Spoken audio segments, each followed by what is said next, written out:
Le mercato estival est maintenant terminé. Il s'est passé beaucoup de choses au PSG, pas forcément ce qui était attendu. Aujourd'hui, on fait le bilan.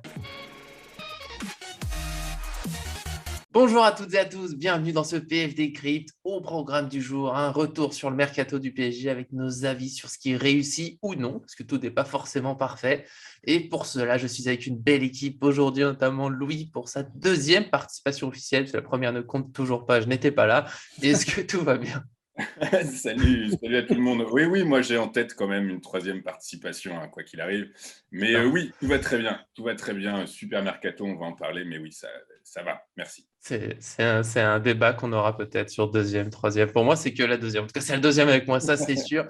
Alors que l'inépuisable Arthur, je ne compte plus, j'ai raté. Je sais que ça fait déjà 3 fois en moins de 24 heures. Je le dis, un jour on habitera peut-être ensemble. Est-ce que ça va quand même?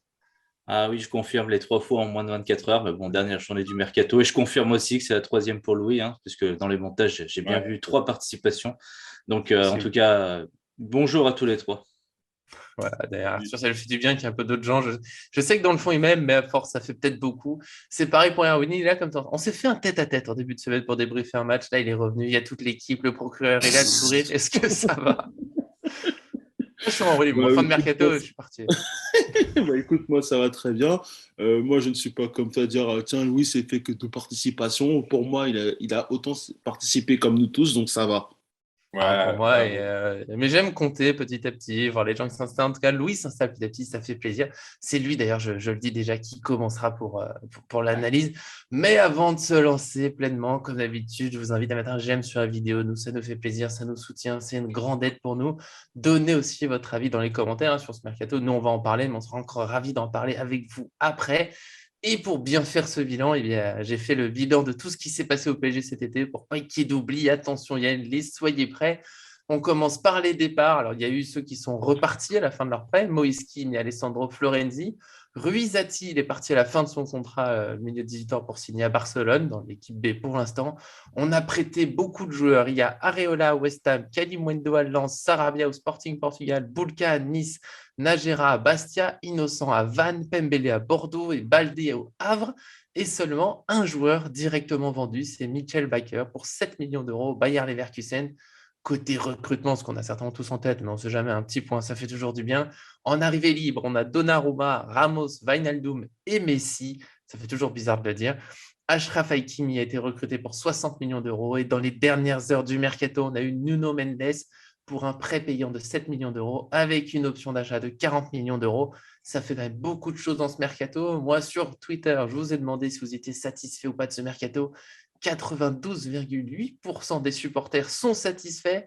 On a un petit non à 1,3%, donc des gens tout de même qui ne sont pas contents de cet été, et un mitigé à 5,9%, voilà, des gens qui auraient peut-être voulu des choses en plus. Louis, où est-ce que tu te situes?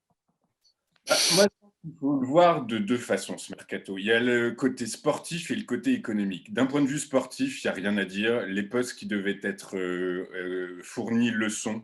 Que ce soit, et notamment on parle de la défense, hein, l'arrivée d'Hakimi et celle de Nuno Mendes en tout dernier mercato, toute dernière heure, sont évidemment hyper intéressantes. D'un point de vue économique, par contre, quand on fait la balance, ben, on voit que le PSG, économiquement, c'est moins 70 millions, moins 69 millions exactement. Alors, est-ce que le PSG s'est laissé un peu coincé par ses indésirables? C'est vrai qu'on aurait peut-être voulu que, enfin, je ne sais pas si on peut rentrer dans le détail maintenant, mais c'est vrai que Ah, si, si.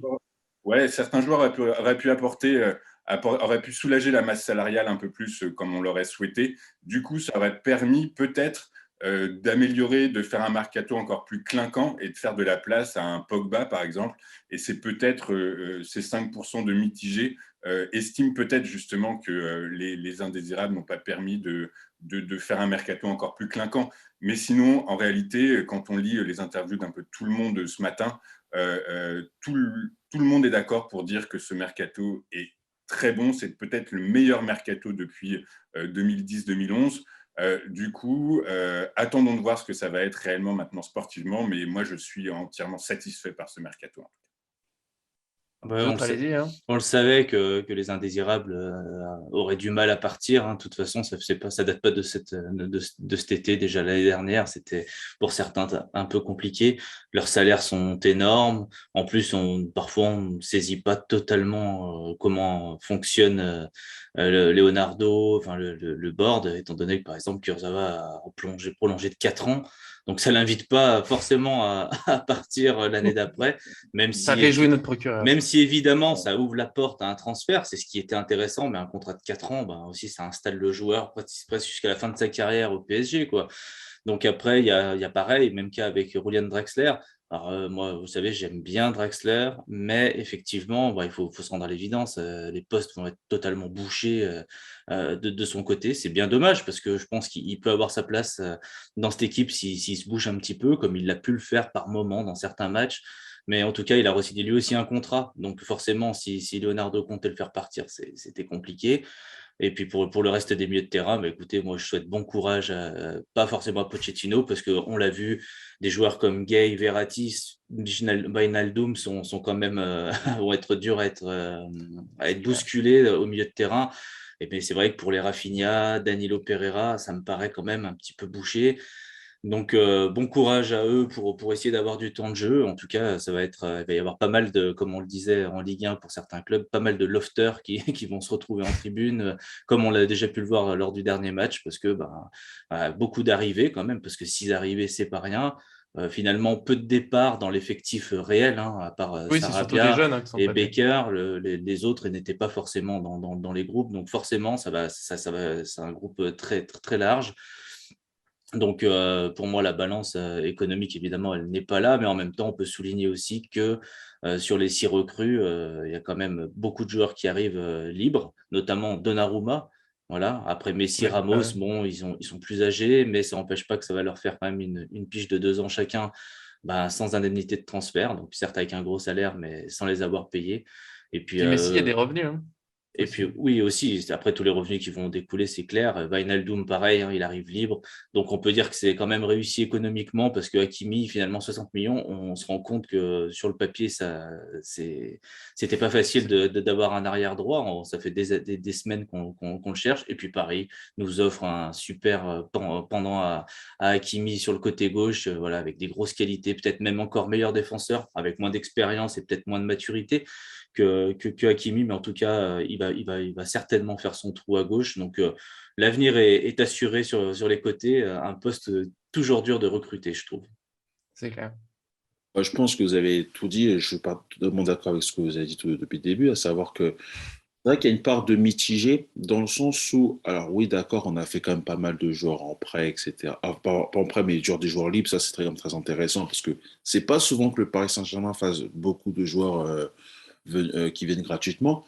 C'est clair. Mais moi, par exemple, moi c'était le cas de Donnarumma, par exemple, où j'étais un peu plus perplexe. Pourquoi? Parce que je me disais, on avait construit une hiérarchie claire et nette avec les gardiens, que ce soit avec Navas et Rico en numéro 2.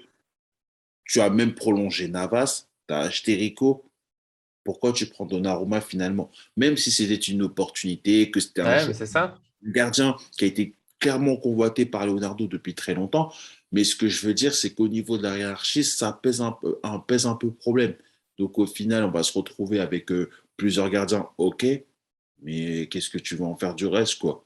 Donc parce que autant je vais pas dire que je suis un grand fan de lui, mais je pense que Rico, pour qu'il puisse jouer, ça va être très compliqué. Ah bah Donc, là, faut 2 blessures en même temps. Hein. ouais, il faudrait. Après, bon, quand on connaît le PSG, les blessures, hein, on va pas se mentir non plus.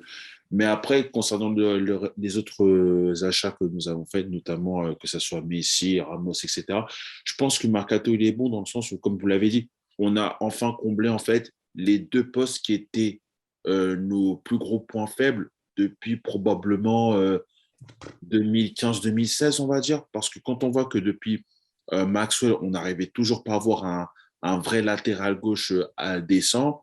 Le latéral droit, on n'avait quasiment personne depuis Serge Aurier, enfin, depuis ses 6 premiers mois avant Périscope, évidemment. Donc, je pense que là, c'était quand même un bon coup de la part du PSG d'avoir enfin ciblé ces 2 postes-là. Concernant l'attaque, bon, bah, forcément, quand tu recrutes le meilleur joueur du monde et le meilleur joueur de l'histoire, bah, on va pas se mentir, Ouais, c'est dur de râler. Là. c'est dur de râler. Quand tu recrutes en plus Wijnaldum, mais quand même, moi, ce que j'ai trouvé, d'ailleurs, je pense qu'Arthur ne me contredira pas, c'est que j'ai quand même vu des supporters qui ont quand même dit que oui, on a fait quand même un mercato raté. parce qu'on n'a pas Ah, recruté un milieu de terrain supplémentaire, quoi que ce soit. Je dis, mais en fait, mais on ne peut pas non plus tout avoir. Surtout qu'en plus, on est quand même surveillé quand même de près par la DNCG. Donc au final, on a pu faire ce qu'il fallait avec et ça nous a donné ce mercato très intéressant. Et j'ai vraiment hâte de voir cette équipe du Paris Saint-Germain à la fin de cette trêve que personne n'aime. la trêve, elle va être longue. On va essayer de s'occuper comme on peut, mais c'est clair que la trêve, elle est pénible. On a envie de voir le PSG jouer, on a envie de voir l'équipe grandir. C'est clair que dire que le mercato est raté, ça fait beaucoup. Moi, j'étais un peu chafouin hier avant qu'on ait un arrière-gauche, parce que, alors, bon, pas d'arrière-gauche depuis Maxwell, c'est dur, parce que Bernat, quand même, il a fait de très bonnes choses. C'est sûr que sa blessure, elle est longue. On finit par oublier qu'il est là. On ne sait même pas quand est-ce qu'il va revenir, quand est-ce qu'il va rejouer à 100%, encore moins. Et clairement, il fallait un joueur parce que Kurzawa, bon, et tout le respect qu'on peut avoir, un joueur professionnel, il n'est pas fiable, hein, tout simplement. À gauche, fiable, fameux mot de Monsieur Tourelle qu'on aimait tant. Et à droite, et moi, mon seul souci, c'est plutôt le joueur à droite. Le milieu en plus, bah, oui, si on pouvait avoir Pogba ou Kamavinga en ayant vendu un peu, pourquoi pas, mais sans vendre, je pense que ça aurait fait simplement trop de milieu. Là, déjà, Arthur l'a dit, Danilo et Rafinha, je ne sais pas quand est-ce qu'ils vont jouer, parce que Rafinha jouait déjà pas beaucoup. Il y a Wijnaldum qui est un peu dans le même rôle que lui. Danilo, Pochettino l'a préféré Dynamimbe, ce qui ne me gêne pas, parce que ça fait enfin un jeune qui joue, ça manque un peu. Je trouve que c'est toujours ce qui manque au PSG. Alors, c'est dur de se faire une place, mais j'ai un mec qui joue un peu plus, donc là, pourquoi pas. Mais c'est vrai que Danilo, ça aurait peut-être été bien de le vendre, Rafinha aussi. Rico, bah, il va attendre cette année. Alors, il n'a pas un salaire énorme, mais c'est quand même un salaire en trop. Donc, ça, c'est un peu dommage. Il manque des ventes. Leonardo l'avait dit, c'est pas sa spécialité. Il manque des ventes, et pour moi, il manque toujours un arrière droit. Alors attention, c'est pour être très exigeant, parce que sinon, globalement, c'est réussi. On a Messi, on a Ramos, on a Donnarumma pour préparer l'avenir. Mais voilà, c'est toujours cet arrière droit, parce que le jour où Hakimi ne sera pas là, Kerrer à droite, c'est plus possible. Dagba, j'y crois pas beaucoup. Pembele, je l'aimais bien, on l'a prêté. Voilà, moi, c'est mon petit souci, c'est qu'il manque une doublure fiable. Après, Après, je reviens très rapidement sur la partie économique. Quand on additionne les montants estimés des joueurs qui sont arrivés libres au PSG, on est à 200 millions quasiment, hein. Donc, on fait quand même une économie gigantesque Ça, c'est clair. sur ce match. Il faut le noter quand même, hein. C'est la valeur marchande des joueurs arrivés gratuits, 200 millions, hein, pour les trois. Minimum, Mais c'est encore, mais si, c'est pas facile à estimer, hein. 80 millions estimés, Messi. 80 Ouais, mais millions ça, dans c'est ouais, l'estimation à peu près, parce qu'en fait, Messi, pour de vrai, sous contrat au Barça, c'était beaucoup plus. Et puis on met ouais, pas, c'est juste la valeur marchande footballistique, c'est pas le droit à l'image, c'est pas ses sponsors, ouais. etc. C'est rapporté au club, hein. Mais sinon, dans le détail, c'est Donnarumma 65, Messi 80, Wijnaldum 30. Donc voilà, on est à 175, 185, Bien sans prendre Ramos. Mendes qui arriverait avec option d'achat à 40 millions. Du coup, c'est quand même économiquement, c'est costaud, hein. Ça fait du bien d'ailleurs. Après, le non-départ d'Mbappé, il est aussi, voilà, il exprime aussi ce que voulait faire le PSG cette année, c'est-à-dire construire la grosse équipe, la grosse machine, essayer de gagner la Ligue des Champions cette année 2022 avant la Coupe du Monde. C'est très clair. Sinon, Paris Oui. aurait pu céder Mbappé moyennant une grosse somme et puis réinvestir sur le mercato hivernal ou tenter peut-être d'anticiper les choses. Mais s'ils n'ont pas anticipé les choses pour Haaland, pour Lewandowski, pour un remplaçant à Mbappé, c'est bien qu'ils n'avaient aucune intention de le laisser partir et que le prix demandé était trop élevé. Donc, ils veulent faire cette attaque-là. Donc, Paris, voilà, dans la balance, fait des économies dans un mercato où finalement il n'a pas cherché à faire non plus à gagner trop d'argent sur peut-être sa tête d'affiche, hein. On sait que, comme tu l'as dit, Erwin, et la DNCG guette, et pourtant, enfin, ils ont fait un deal avec le PSG pour qu'il y ait une balance entre vente et achat. Mbappé, la vente d'Mbappé aurait bien aidé à ce niveau-là. Oui. Il est pas parti. Je pense pas que ça pose de problème au PSG, puisque voilà, je pense que l'attaque Messi, Neymar, Mbappé va rapporter énormément, hein, sur le terrain, bien sûr, des points, du spectacle, mais aussi en coulisses, hein. Messi, Neymar et Mbappé sur les réseaux sociaux, sur les produits, sur les Les publicités, sur sponsors. les sponsors, etc. Ça va être des revenus énormes que nous, on peut pas trop quantifier, hein. Donc que ça, on laissera aux instances voilà, qui gèrent les économies de voir un petit peu ce qu'il en retourne. Mais en tout cas, ça a l'air colossal quand même. Bah, c'est Ah, sûr. mais Surtout que, après, on parlait derrière de la DSG parce que moi, je voyais forcément les supporters de d'autres clubs qui venaient se et plaindre. l'UEFA, hein, son DNCG à chaque fois, mais Oui, Voilà, exactement, qui disait oui, mais le PSG, ils n'ont pas vendu. Mais après, il faut que les gens comprennent qu'il y a une différence entre la DNCG et le fair play financier. C'est pas du tout pareil. Ça, c'est déjà d'un. Et de deux, c'est qu'on a recruté beaucoup de joueurs libres. Donc, du coup, finalement, en sort, on n'a fait que deux demi-transferts grand maximum. Parce Ouais, que c'est même Nuno Mendes, c'est un prêt, hein, donc l'option voilà, d'achat, c'est un c'est prêt l'année avec prochaine. option d'achat. Finalement, le PSG n'est pas si, on va dire, en galère par rapport à ça. Surtout que nous, la DSG, clairement, on n'a aucun problème avec eux. Donc, évidemment, ça sera peut-être pour l'été prochain qu'il va devoir falloir vendre. Mais pour ce cas-là, le Paris Saint-Germain n'est pas spécialement inquiété. Et c'est tant mieux pour nous parce que on rappelle à plusieurs reprises que le Paris Saint-Germain n'avait pas un effectif fourni pour pouvoir jouer la Ligue des Champions et le championnat parce qu'on avait constamment des blessures ou quoi que ce soit. Là, les postes sont quasiment doublés un peu partout. Donc, au final, c'est peut-être une bonne nouvelle pour nous. Donc, on verra comment Mais ça se passe par la suite.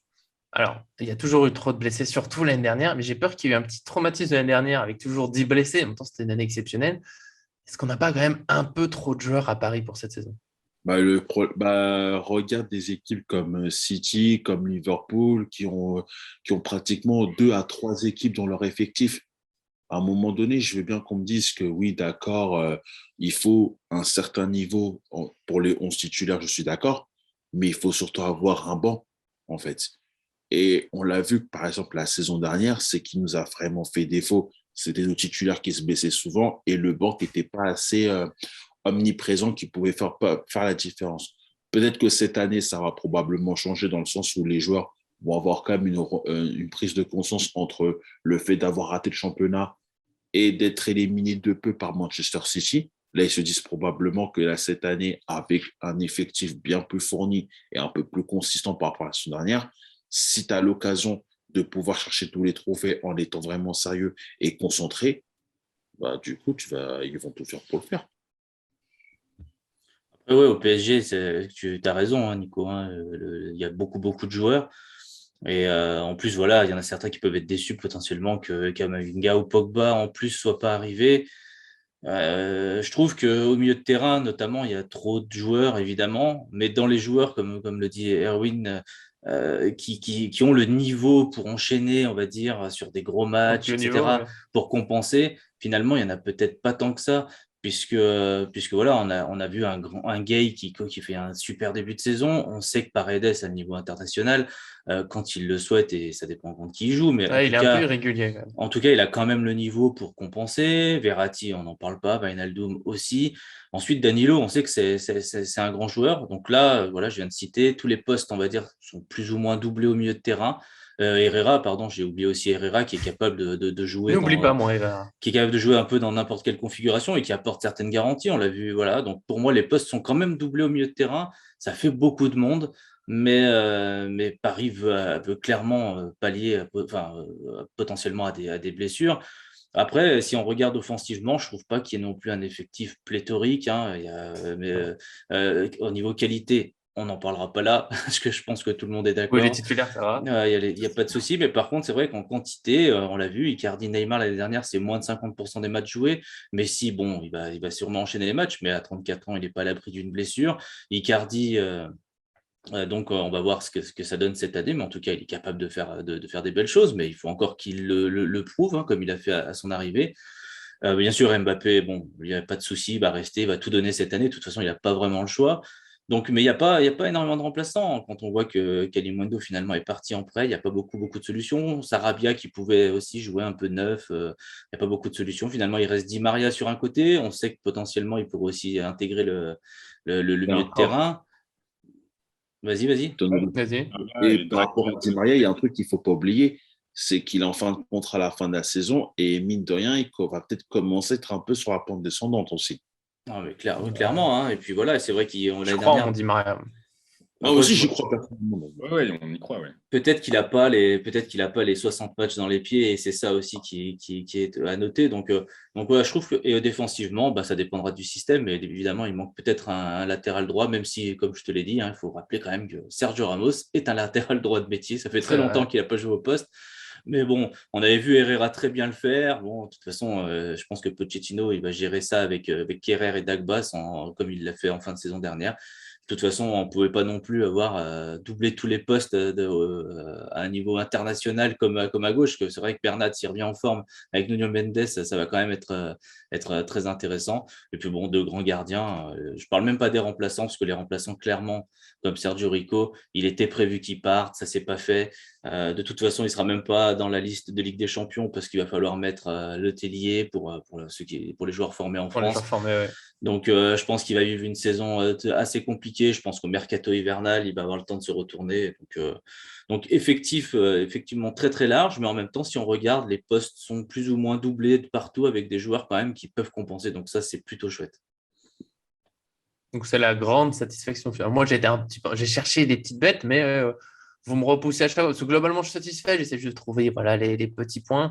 Louis, peut-être un petit quelque chose. Moi, j'aime bien quand on essaye de voir les. Ah, moi, Pénible. je Une petite déception. suis entièrement d'accord avec Arthur, en fait. En réalité, quand on s'en rend compte, quand on analyse ce mercato, c'est un très bon mercato. Le seul point faible, Ah c'est oui. effectivement la ligne offensive qui n'est pas doublée, très clairement. Bah, elle est Pochettino, doublée, en fait, mais oui, mais pas. elle est doublée avec Di Maria et Draxler et Icardi en numéro 9, mais c'est bon pour la Ligue 1. Mais si jamais on a un blessé ou un manque de motivation pendant l'hiver, ça comblera pas, ça remplacera pas le trio offensif qu'on a aujourd'hui. Sinon, oui, on peut qu'espérer que ce 11 type aille loin parce que tout est réuni. Après, voir Ramos en latéral, moi j'ai du mal par contre. Oh, mais c'est pour éviter que ce soit Kerrer, on va dire. Ouais, non, mais oui, mais Kerrer, écoutez, moi je trouve que là pour l'instant c'est plutôt pas mal ce qu'il nous propose. Certes, c'est pas son poste de prédilection, mais on voit qu'il a une bonne vision de jeu, qu'il a du coffre, qu'il a du physique, qu'il a de l'envie. Donc ça pourrait être une solution sur les côtés.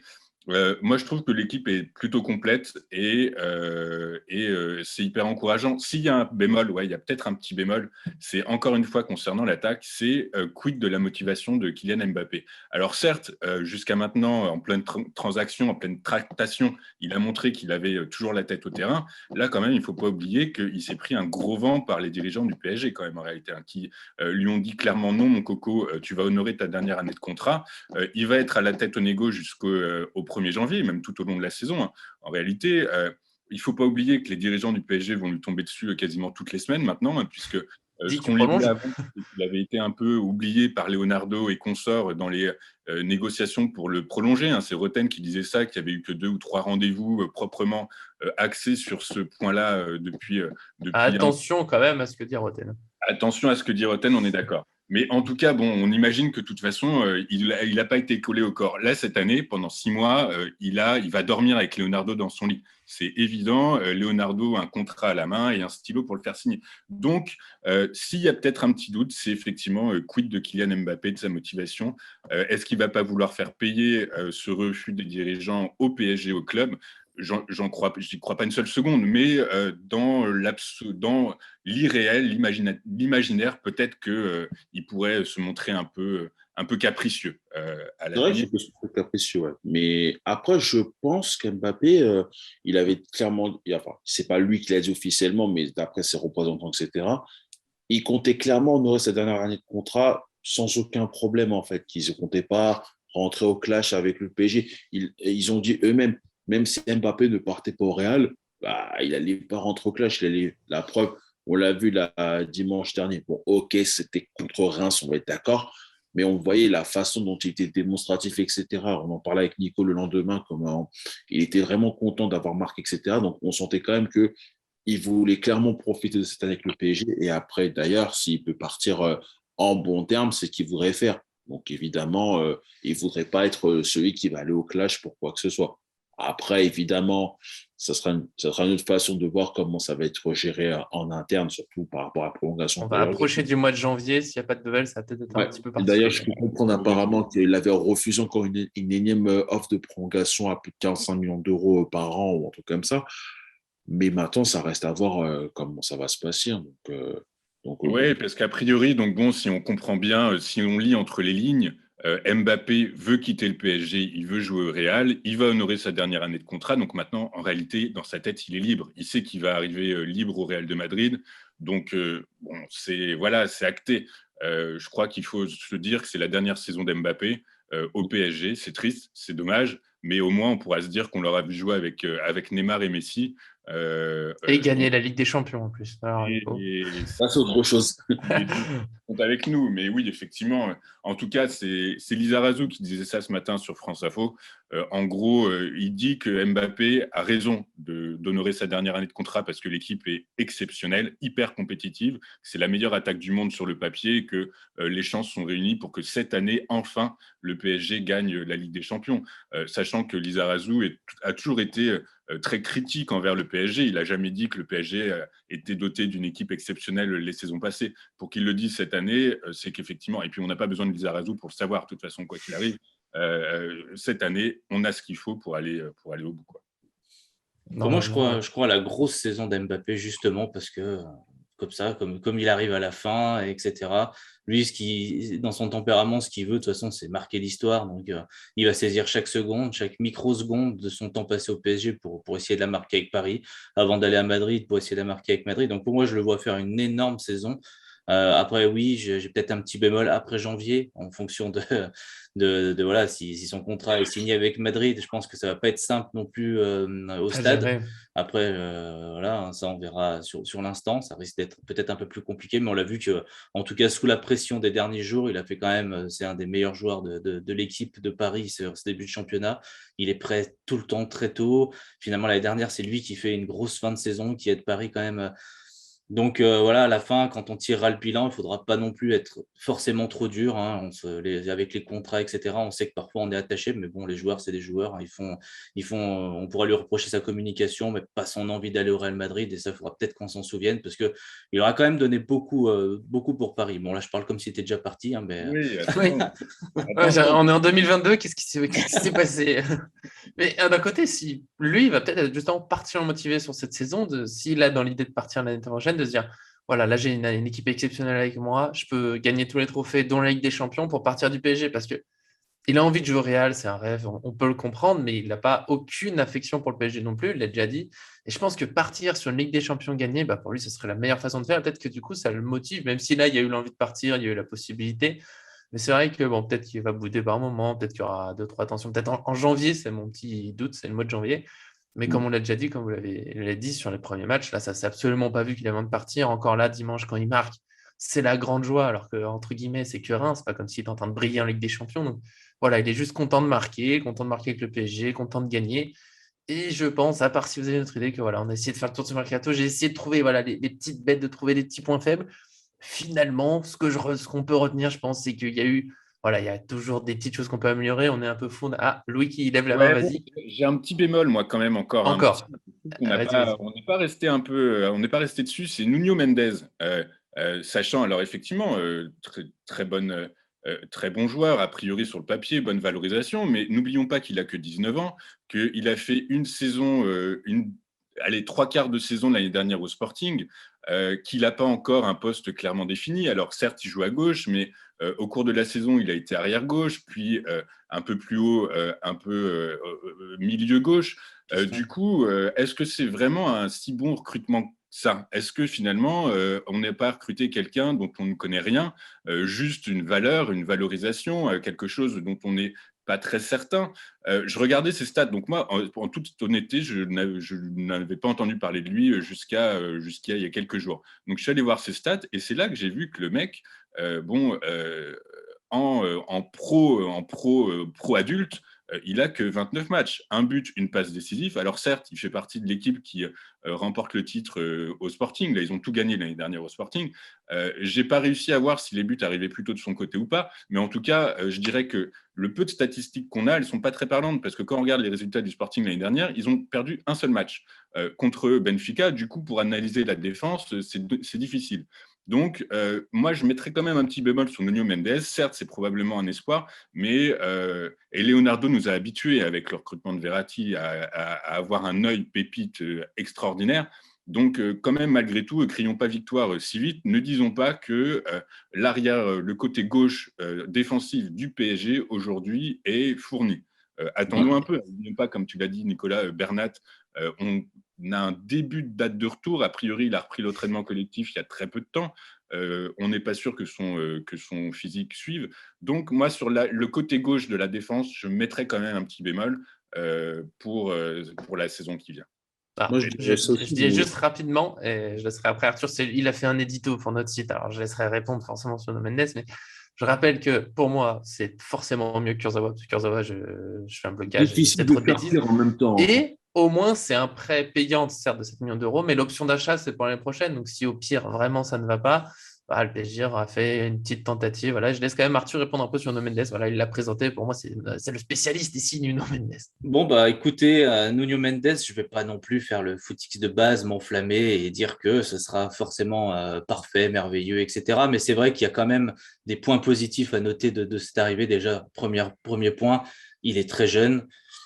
Donc pour Paris, c'est aussi prévoir un petit peu l'avenir. Ça me fait plaisir aussi de savoir que Paris peut peut-être potentiellement s'inscrire sur la durée avec des joueurs dans des postes où c'est très difficile de recruter des top joueurs. On l'a vu, c'est très cher. Il y en a finalement très peu qui ont cette qualité-là, hein, que ce soit offensivement.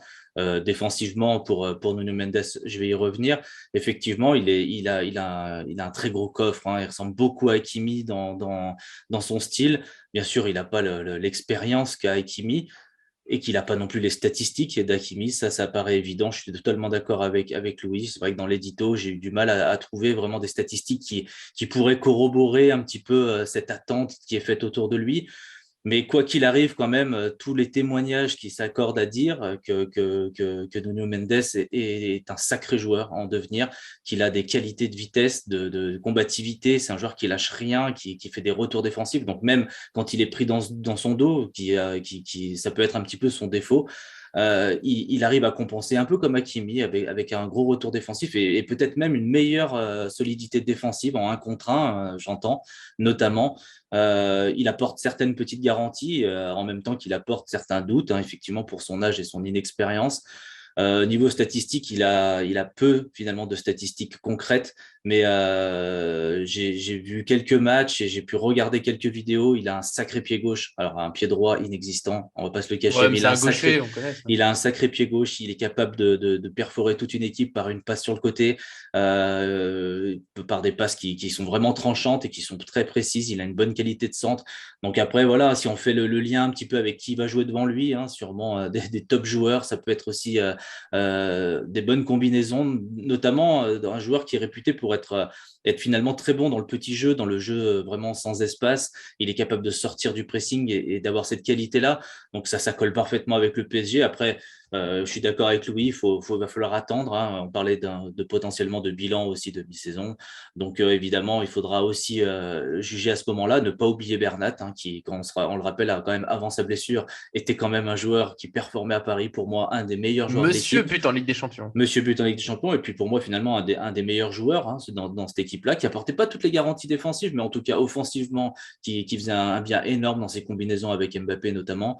Donc voilà. Mais pour moi, Nuno Mendes, c'est une vraie grosse belle promesse. C'est un joueur qui va apporter vraiment quelque chose, à mon avis. Mais encore une fois, voilà, on peut se tromper. Il est tout jeune et il va falloir maintenant qu'il Oui. prouve. En fait, c'est cette saison-là qui va soit le rendre encore plus intéressant et son prix finalement de 40 millions d'euros sera finalement pas si énorme que ça, ou soit il fait une saison en demi-teinte et les dirigeants se poseront des questions sur l'année prochaine pour le prolonger, enfin pour le signer ou non, quoi. Bah, c'est Ouais, puis clair. il y a 5 sélections avec le Portugal aussi, hein, c'est pas rien déjà à son âge. Il était sélectionné pour l'Euro aussi, donc il y a quand même au Ouais, moins de mais belles promesses. Et encore une fois, par rapport à Kurzawa, je dis, on peut pas râler, on peut pas râler. Enfin si, Louis pouvait râler, peut-être que tu voulais un autre joueur, mais c'est pas si mal. Mais non, mais effectivement, 5 sélections, mais il n'a pas été titulaire souvent, hein. Donc, il est encore, c'est une promesse. Comme dit Arthur, c'est une belle promesse. Effectivement, j'ai vu ton édito, Arthur, et ouais, tu as raison. Voilà, il est costaud. Il est ambitieux, il est costaud. Est-ce qu'il va pas se prendre les pieds dans le tapis avec toutes ces stars au PSG? Attendons de voir. Mais moi, qu'il soit gaucher à 100%, je trouve que c'est très bien. Au contraire, il n'hésitera pas à se mettre sur son pied droit. Du coup, voilà. Attendons de voir. Mais en tout cas, c'est une réponse aux lacunes qu'on a identifiées à gauche, quoi. Mais ça, c'est clair. Mais après, c'est surtout que Tout à l'heure, au tout début, Louis, tu disais que oui, on le voyait jouer, il y avait un moment, il jouait un peu plus milieu gauche ou quoi que Ouais, ce soit. exactement. Ouais, Mais justement, est-ce que c'est pas justement le truc que voulait Pochettino, savoir que pour une fois, il pourra mettre en place une défense à 3 avec 2 doubles pistons? Parce qu'il ne faut pas oublier qu'à 3-5-2. la base, C'est une possibilité. 3-5-2 extraordinaire. Là, on a ce qu'il faut. Hein. Je suis entièrement d'accord avec toi, Erwin. C'est il ne faut ce pas oublier un profil de truc, joueur, ça à la répond. base des bases, même si Hakimi, ok, il joue très bien sur le côté, il n'y a pas de problème, mais il faut savoir qu'Hakimi, il est bien mieux quand il joue dans un rôle de double piston sur le côté droit. Et finalement, Nuno Mendes, c'est exactement son penchant sur le côté gauche. Donc ça veut dire que finalement, Pochettino va enfin peut-être essayer de faire cette défense à 3 Il y a qu'il au moins faut l'option. faire.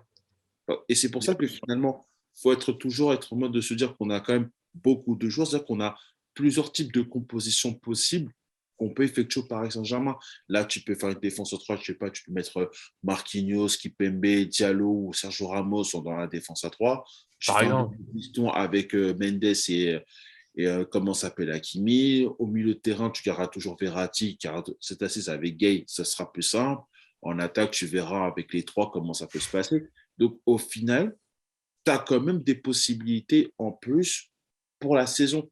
Et c'était peut-être ça, justement, qui a été le gros problème du Paris Saint-Germain la saison dernière, parce qu'on avait un manque de possibilités, les joueurs qui étaient constamment blessés, le Covid qui nous a plus ou moins frappé. Donc, au final, Plus ou là, moins, on peut dire ça. ouais, parce que je crois parce que justement, je voudrais rapidement finir là-dessus, quand on regarde par rapport aux autres grands clubs, le Paris Saint-Germain, comme par hasard, a été le club qui a été le plus victime d'absence vu aux blessures et au Covid.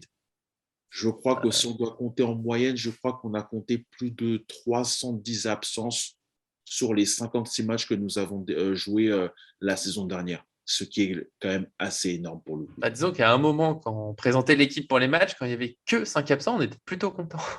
Non, mais vraiment, c'est un exploit. Ouais.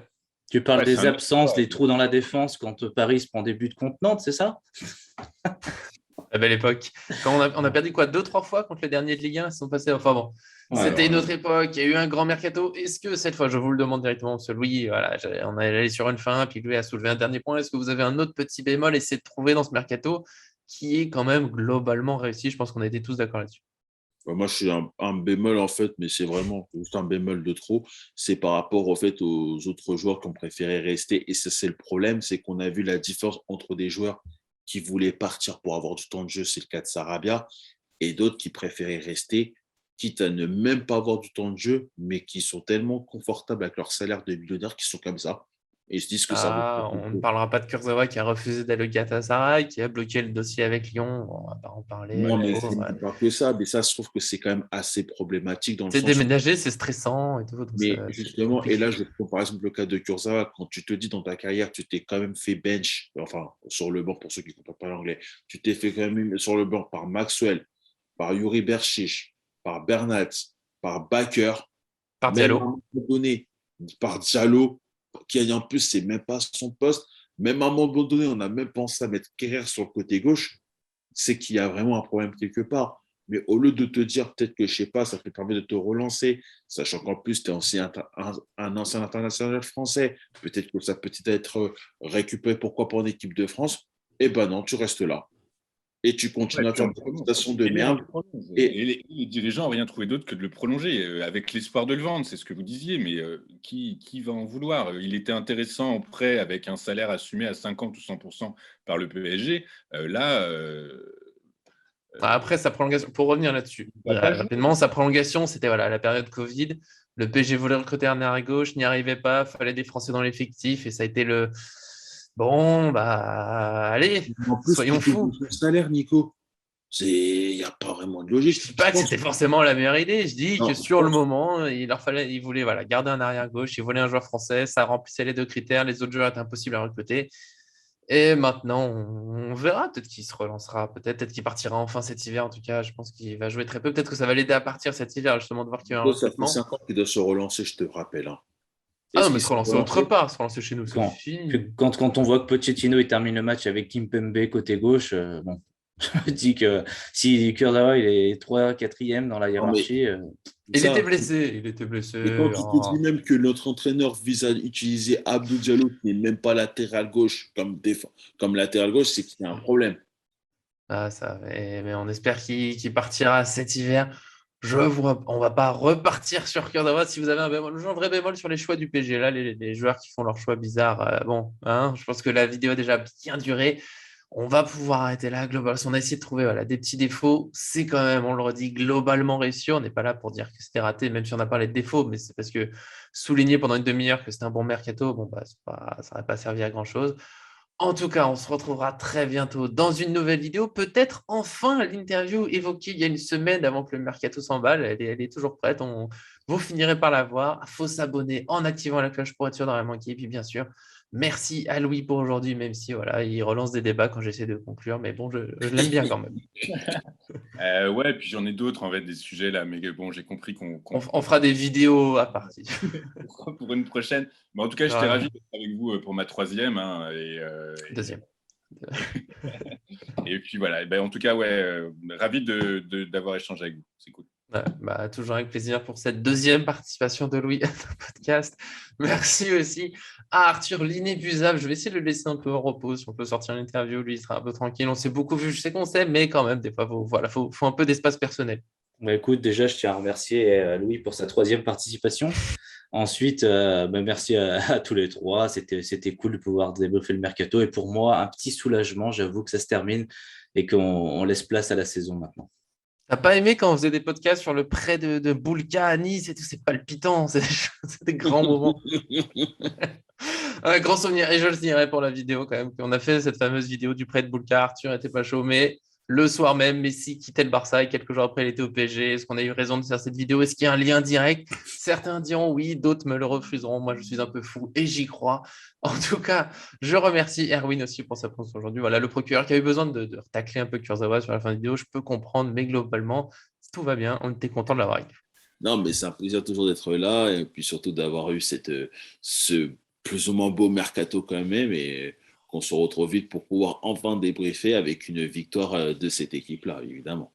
C'est pour ça que c'est notre procureur. Même quand il dit merci, même quand il dit au revoir, même quand il dit qu'il est content, il y a un petit tag qui se glisse sur un plus ou moins réussi. Mais bon, c'est comme ça qu'on l'aime. C'est comme ça qu'on l'aime. On sait que globalement, ce mercato est réussi. Il y a toujours des petits trucs, mais c'est dur d'être absolument parfait. On peut dire que globalement, on devrait vivre une belle saison.